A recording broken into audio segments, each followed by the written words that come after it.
नमस्ते, स्वागत है आपका self study with Kiran Yadav 82 के यूट्यूब चैनल पर। तो आज इस वीडियो में हम एक टोकरी भर मिट्टी कहानी जो कि यूजीसी नेट जेआरएफ हिंदी विषय से जो बच्चे तैयारी कर रहे हैं उनके पाठ्यक्रम में लगी हुई है ये कहानी, वो आज हम पढ़ेंगे। इससे पहले मैंने आपको सिलेबस और 2 कहानियाँ जो हैं वो पढ़ाई हैं, वो आप इसी चैनल के वीडियो सेक्शन में जाके देख सकते हैं। तो आज हम पढ़ने वाले हैं एक टोकरी भर मिट्टी। इसको पढ़ने से पहले मैं आपको इसके बारे में थोड़ी सी कुछ महत्वपूर्ण बातें जो हैं वो बता देती हूँ।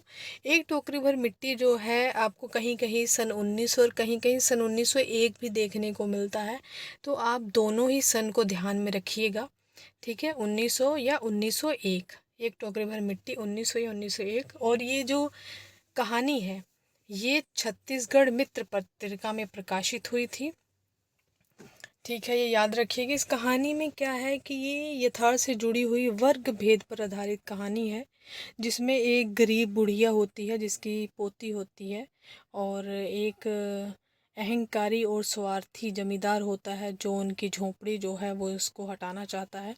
तो बहुत ही छोटी सी और खूबसूरत कहानी है। चलिए देखते हैं, इसको पढ़ते हैं। इसमें है क्या। एक टोकरी भर मिट्टी। माधवराव सप्रे इसके लेखक हैं।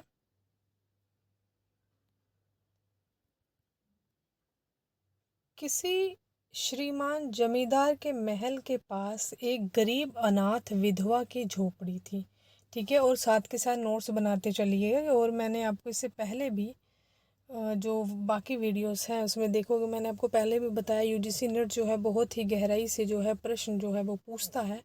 तो आप साथ के साथ नोट्स बनाते चलिएगा। जो भी इसमें पात्र आएंगे, अगर कोई समय आ रहा है, कोई स्थान आ रहा है, तो वो सब जो है वो नोट करते चलिएगा।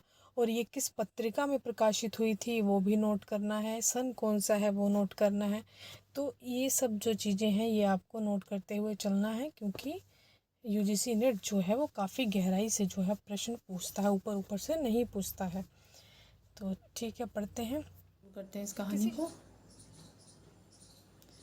किसी श्रीमान जमींदार के महल के पास एक गरीब अनाथ विधवा की झोपड़ी थी। जमींदार साहब को अपने महल का हाता उस झोपड़ी तक बढ़ाने की इच्छा हुई। किस झोपड़ी तक?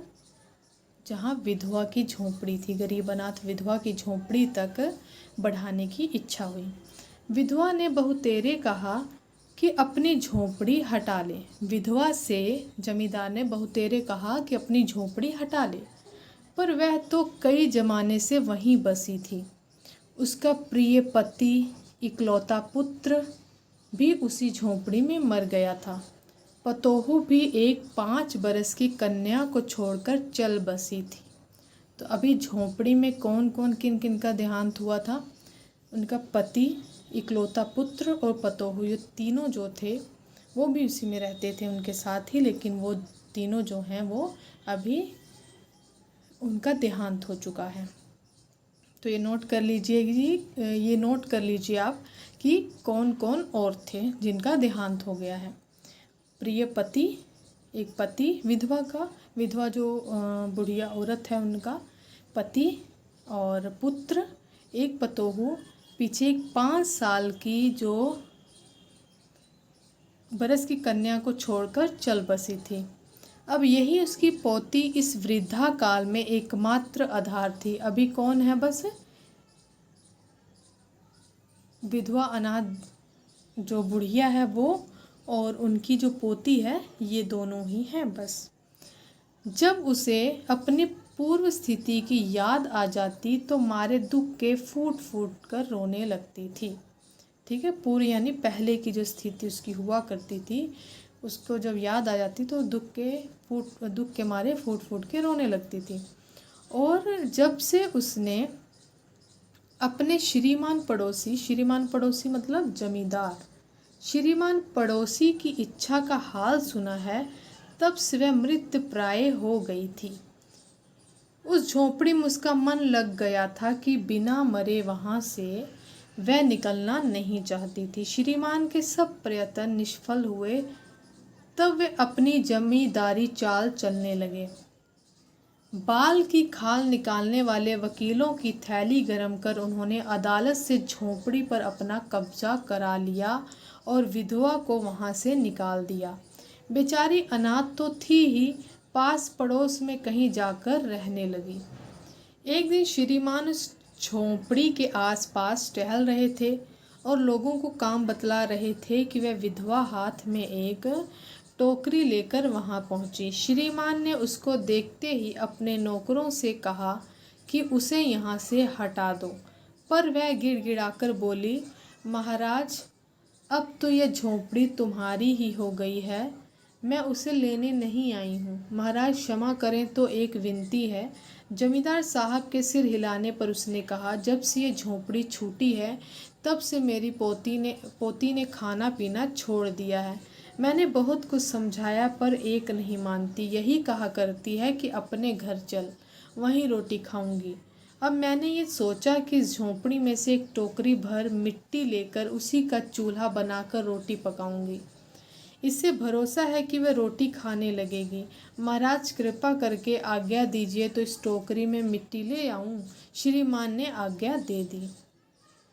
एक टोकरी भर मिट्टी इसको किस लिए चाहिए थी? चूल्हा बनाने के लिए। ठीक है, ये नोट कर लीजिए। एक टोकरी भर मिट्टी लेकर उसी का चूल्हा बनाऊंगी।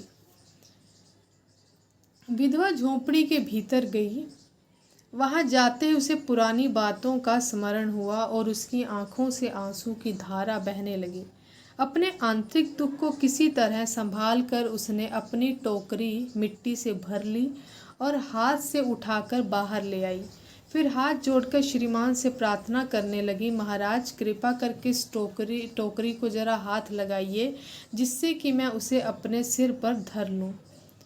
जमींदार साहब पहले तो बहुत नाराज हुए, पर जब वह बार बार हाथ जोड़ने लगी और पैरों पर गिरने लगी तो उनके मन में कुछ दया आ गई।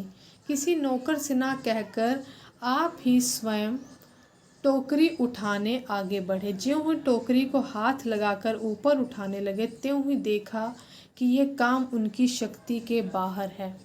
फिर तो उन्होंने अपनी सब ताकत लगाकर टोकरी को उठाना चाहा, पर जिस स्थान पर टोकरी रखी थी वहां से वह एक हाथ भी ऊंची ना हुई।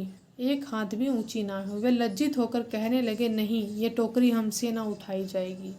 ये सुनकर विधवा ने कहा, महाराज नाराज ना हो, आपसे एक टोकरी भर मिट्टी नहीं उठाई जाती और इस झोंपड़ी में तो हजारों टोकरियां मिट्टी पड़ी है। इसका भार आप जन्म भर क्यों कर उठा सकेंगे? आप ही इस बात पर विचार कीजिए।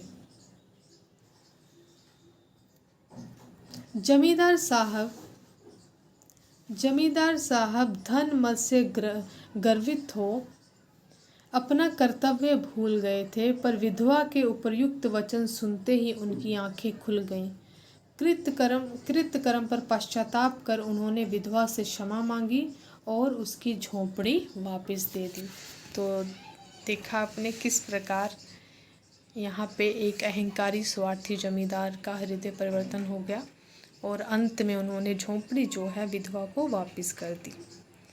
ठीक है, तो ये थी कहानी एक टोकरी भर मिट्टी, माधवराव सप्रे की। ठीक है।